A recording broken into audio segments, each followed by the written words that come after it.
Si kakaknya pun juga bingung, oh iya kan orang-orang pada pulang, gua aja nggak nyadar loh kalau si Abah tuh masih ada di samping bapak begitu. Yang bener aja mereka berdua nih punya feeling yang kayak ini bener-bener mencurigakan lah ya. Mereka pun langsung meriksa jasad si S ini. Disinilah mereka kaget karena mata jasad ibunya itu terbuka lebar-lebar.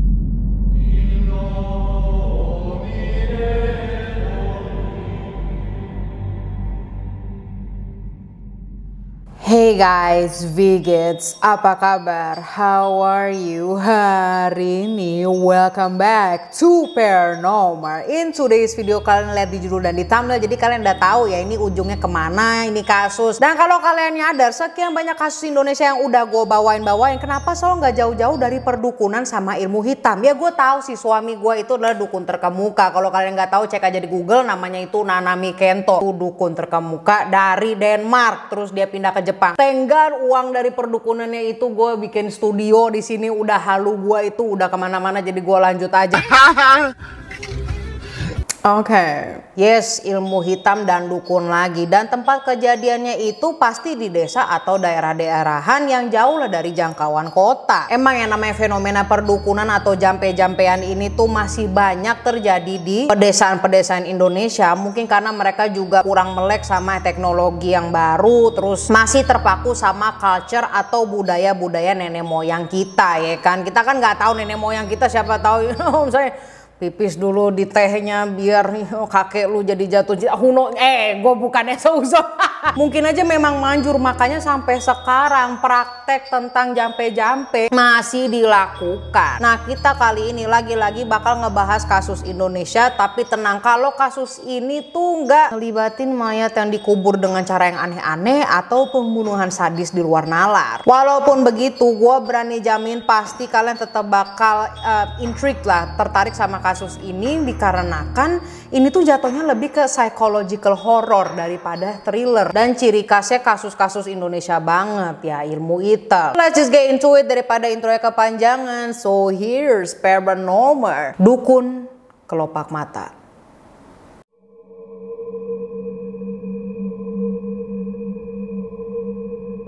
Di daerah Kalimantan Selatan ada sebuah desa kecil yaitu Desa Benawa Tengah. Yang namanya juga desa kecil ya kan, orang-orang tuh paling saling mengenali dan tolong menolong di desa itu merupakan sesuatu yang sering terjadi lah di sana. Pokoknya itu humble dan ringan tangan parah. Nah, di tengah-tengah kehambelannya mereka ini adalah seorang kakek-kakek yang udah lansia, ya kakek-kakek lansia, gue salah tuh sebutnya, yang tinggal sendiri di rumahnya. Yang mana rumahnya ya namanya di perkampungan gitulah ya, yang bisa dibilang ukuran rumah kakek ini tuh cuma ruang tamunya kalian di sini. Kakek lansia ini mempunyai nama yaitu Sayuti, tetapi orang-orang di sana itu mengenal dia dengan sebutan si Abah aja. Jadi si Abah ini udahlah tinggal sendirian, umurnya 65 tahun, tetapi sebenarnya dia itu dulu sempat nikah dan punya anak. Tetapi karena sifat si Abah yang berubah jadi nggak jelas dan jadi aneh, anak dan istrinya itu yang tadinya concern tuh jadi memprihatinkan gitu kan ya,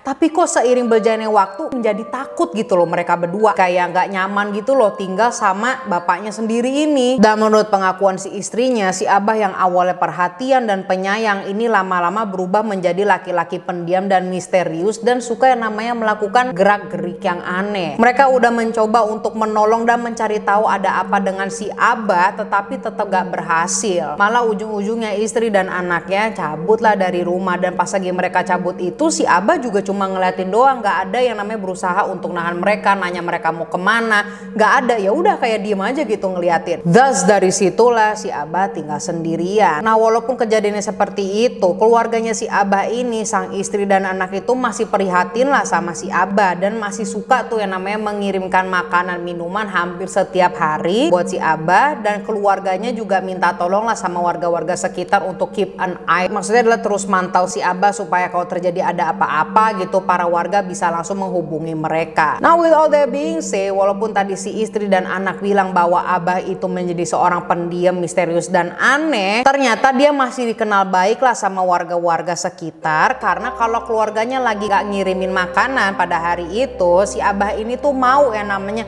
membantu para warganya, ya dibilang membantu ya ada upahnya dikit, saya kayak ya udah sini saya bantu berkebun tapi lo mesti siapin 50.000 gitu kan gak enak dalam hati gitu. Ya ini nih abah, nah begitulah dibilangnya. So ya si abah ini makan dengan cara ngandelin kerjaan dari warga-warga sekitar dan berbuat baik lah ceritanya. Ya salah satunya kayak motong rumput, ngecat pagar, benerin genteng dan lain-lain. Pokoknya dia kerjanya serabutan deh, dan dari situlah si abah ini suka dikasih duit sama mereka yang tadi gue bilang kan selipin 50.000 per 20.000 gitu kan gak enak. Nah pada suatu saat juga keluarga si abah ini sempet lah ngebantuin si abah buat buka warung di rumahnya, karena mereka ngelihat ya ampun ini kalau misalnya kita lagi sibuk gak dikasih makan dia gimana ya, kerjaannya ternyata serabutan gak jelas gitu loh. Plus dia juga udah tua, umurnya 65 tahun, mau kerja gimana ya kan. Keluarga si abah ini sempet lah ngebantuin si abah buat buka warung di rumahnya. Jadi dia beliin deh tuh barang-barang makanan, minuman, segala minyak, beras ya kayak sembako gitulah ya, dengan maksud supaya si abah ini ada kerjaan lah jaga warung, dan si keluarganya ini nggak minta lah mana hasil ini warungnya buat kita, enggak, hasilnya itu pure untuk si abahnya aja. Jadinya dia bisa berpenghasilan dengan cara jaga warung aja, dan barang-barangnya itu udah disuplai lah sama keluarganya, kan baik banget kan tuh. Nah udah baik banget nih keluarganya, ini si abah itu barang-barang yang harusnya dijualin di warung malah dibagi-bagiin sama si abah ke warga-warga. Beberapa itu bener-bener gratis, dan terus bagi warga-warga yang nggak enakan, masa kita nggak bayar sih, masa gratis, mereka tetap bayar gengs. Tapi ya ini sama si abah suruh bayar seikhlasnya aja. Ya sih dagangannya laku bener, tapi kan rugi juga kalau lu itu ngejualinnya dengan harga seikhlasnya. Kan maksudnya itu buat penghasilan dia gitu loh, biar dia bisa makan. Itu yang dimaksud sama keluarganya. Ya niatnya si abah nih baik gitu kan, tapi dia susah. Nah di tengah-tengah kegabutan dan kerjaannya si abah ini sebagai freelancer, dia juga dikenal sebagai orang yang religius. Makanya dia itu selain dibilang murah hati, baik sama warga-warga, karena dia ini juga merupakan seorang yang aktif lah dalam agama atau aktivitas-aktivitas religius. Makanya nggak jarang si abah ini tuh dipercaya sama para warga untuk mengumandangkan azan maghrib dan jadi imam lah di masjid sekitar. Nah sebagai orang yang religius, tentu saja si abah juga suka diundang buat mimpin acara-acara keagamaan lah di desa itu. Salah satunya ini kalau ada warga yang meninggal dunia, si abah ini sudah pasti diundang. Sangat wajib karena para warga ini sangat mempercayakan si abah untuk doain siapapun itu yang meninggal. Nah sekarang gua fast forward ya pada bulan Juli tahun 2022. Ya itu baru tahun lalu banget, jadi nih kasus lumayan anget lah bisa dibilang kayak gitu.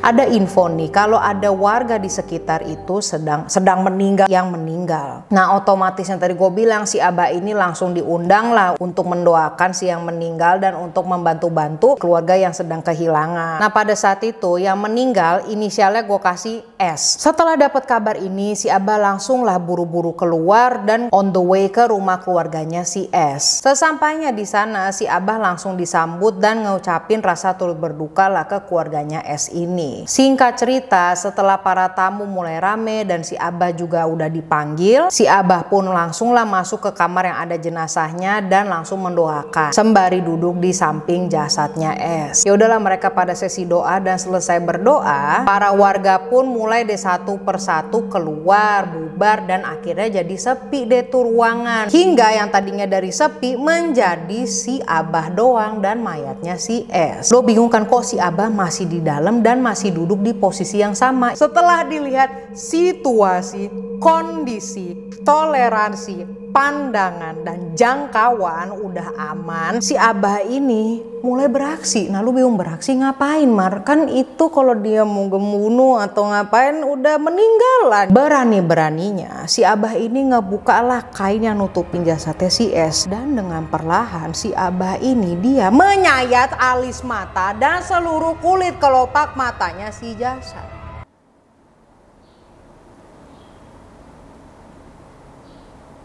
pakai silet yang dia bawa. Dan tentu saja apa yang baru dia lakukan itu nggak konsen sama sekali, nggak ada persetujuan. Ya iyalah, ngapain? Lo bisa kebayang nggak adegannya tuh kayak gimana? Yang dimana yang jasadnya tadinya udah merem tiba-tiba jadi kebuka gitu. Nah di akhir-akhir pas udah mau keluar, si Abah ini hampir kegep deh tuh sama anaknya si S. Anaknya tuh sempet loh ngeliat si Abah lagi ngelus-ngelus mukanya si S gitu, dan kelihatan kalau satu tangannya si Abah ini lagi masukin sesuatu ke kantong celananya. Nah dari situ si Abah panik dan kaget dong. Cuma dia mulai ngeles deh tuh dengan cara pura-pura ngerapihin kainnya si S gitu kan. Dan jeleknya di situ anaknya ini malah nggak negor si Abah. Nah dikarenakan si anaknya nggak negor sama sekali, dengan begitu Abah berhasil dong mengambil kelopak mata dan alis mayat S. Tujuannya sudah tercapai dan si Abah pun pamitan lah kepada pihak keluarga. Pulang deh dia tuh. Gak lama setelah si Abah ini pulang, anaknya S ini nyeritain apa yang dia lihat lah ke kakaknya. Si kakaknya pun juga bingung, oh iya kan orang-orang pada pulang, gua aja nggak nyadar loh kalau si Abah tuh masih ada di samping bapak begitu. Yang bener aja mereka berdua nih punya feeling yang kayak ini bener-bener mencurigakan lah ya. Mereka pun langsung meriksa jasad si S ini. Disinilah mereka kaget karena mata jasad ibunya itu terbuka lebar-lebar dan secara gitu kan ya, kelopak mata sama alisnya itu disayat sama si Abah. Emang nih sayuti ada-ada aja dah. Nah tanpa mikir panjang mereka langsung tahu dong ini kerjaannya siapa. Udah jelas-jelas kan si adeknya ngelapor nih. Si Abah pun disamperin lah ke rumahnya, tapi pas ditanya dia itu diem aja, bahkan sampai kayak ngeles lagi ngebantah kalau dia itu nggak ngelakuin hal itu. Tapi setelah dipush terus ya kan interogasinya nih sama para warga, dia jadi kayak under pressure, keluar dari jedar kalau itu memang bener dia yang mengambil alis dan kelopak matanya si jasad S. Mengetahui hal ini, keluarganya S mutusin buat melaporkan si Abah ini ke kantor polisi. Besoknya bener aja si Abah langsung didatengin polisi dan dibawa ke kantor untuk diperiksa lebih lanjut. Nah di sesi interogasi bersama para polisi ini, si Abah bilang kalau dia ini sudah melakukan hal yang sama semenjak 2 tahun ke belakang. Sebanyak 44 orang udah jadi korbannya. Berita tentang si Abah pun dalam waktu singkat langsung kesebar di kalangan warga-warga dulu nih di desa Banawa Tengah. Sampai ada satu keluarga lagi yang speak up dan bilang kalau almarhum inisial B, ya keluarganya mereka ini yang baru bukan S ya, beda, juga merupakan korban si Abah. Dan setelah ditanya tentang almarhum B,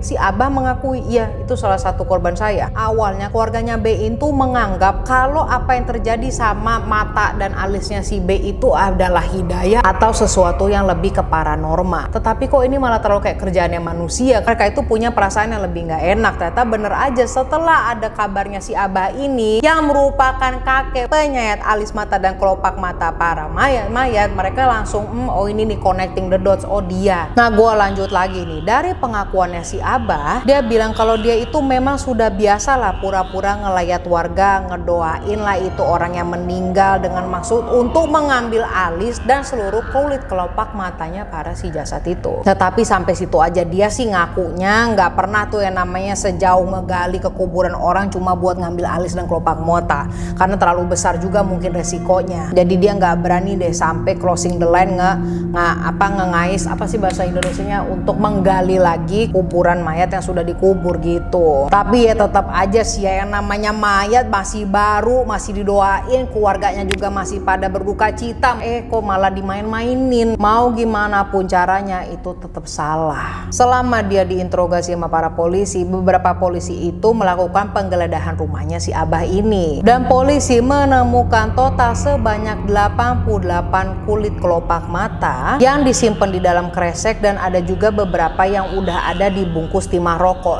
Itu adalah kertas yang ada di dalam bungkus rokok, nah yang kayak gitulah. Dan yang dalam kertas timah rokok itu mereka bentukannya udah jadi abu. Dan dari sini juga lah sebenarnya ngejelasin kenapa si Abah itu suka kelihatan lagi ngebakar sesuatu di kebun karet belakang rumahnya. Ternyata terjawab kalau dia ini lagi ngebakar alis dan kelopak mata para korbannya.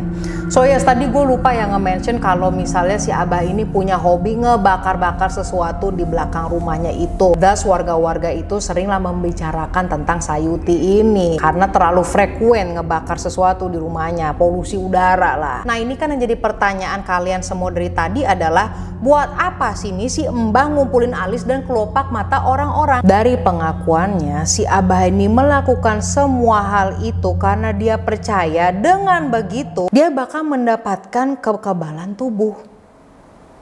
Yang kerennya lagi, ternyata si Abah ini buka praktek pengobatan segala macam-macam penyakit. Yang ritualnya itu adalah para pasiennya kalau mereka itu harus menyimpan abu yang dia kasih dan dipercaya mereka bakal sembuh dari segala macam penyakit dan bakalan sehat seumur hidup.